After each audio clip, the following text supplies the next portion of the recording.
privatizimi I distribucionit të kekut, kemi shumë probleme të mëdha me furnizim të energjisë elektrike, me vjedhje të energjisë elektrike përmes njësorëve të tipit kohler, kemi rritje të papërballueshme të çmimit të energjisë dhe për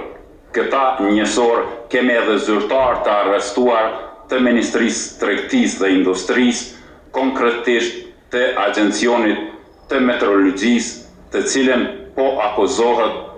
për përfshirje në veprime të paligjshme në licencimin e njësorëve të energjisë elektrike të tipit kohler. Format e tilla të keqpërdorime dhe privatizimi jo I mirëfill I distribucionit të kekut, sot të gjithë para vetës kemi peticionin e nënshkruar prej më shumë se 33.000 qytetarëve të Republikës së Kosovës, ku përmes këtij peticioni tregojnë dëshminë më të madhe të kecit që po I vjedh qytetarët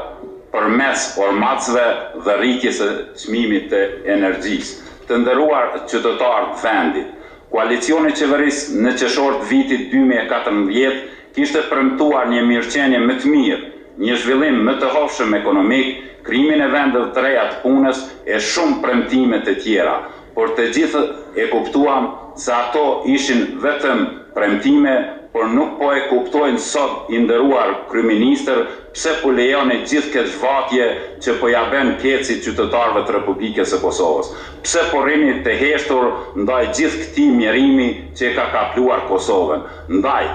33.000 qytetarëve që kanë nënshkruar peticionin për lirimin e çmimit të energjisë, sepse është e pamundur të paguhet faktura që të I kalon çdo limit të pagesës e pjesa tjetër e qytetarëve nuk është deklaruar se ju ka humbur besimi tek pushteti. Të nderuar deputet, të gjithë ne duhet të thrasim zërin e ndërgjegjës dhe të shikojmë qytetarët drejt në sy, sepse të gjithë e kërkuan votën e tyre, sot 33.000 qytetarë që e kanë nënshkruar peticionin dhe shumë të tjerë po kërkojnë zgjedhje nga ne, sepse po bashkjetojnë me skamje. Këta nuk I kanë mundësitë siç I kemi ne, por për këta duhet bërë një zgjedhje. I nderuar Zoti kryeministër, është koha të reflektosh, sepse kec po luan me hallet e qytetarëve, po u arrendon edhe jetën, sepse të gjithë ne e dimë sa është paga e shërbimeve civil,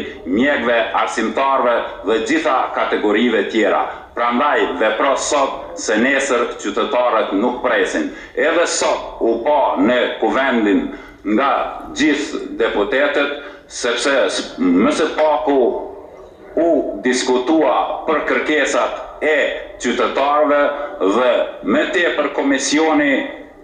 pruni rekomandime që janë ma tepër politike dhe nuk shkojnë në favor qytetarëve. Prandaj ne prap I bëjmë lutje qeverisë Kosovës, kryeministrit që të mirret me rekomandimet e qytetarëve e jo të komisionit. Faleminderit.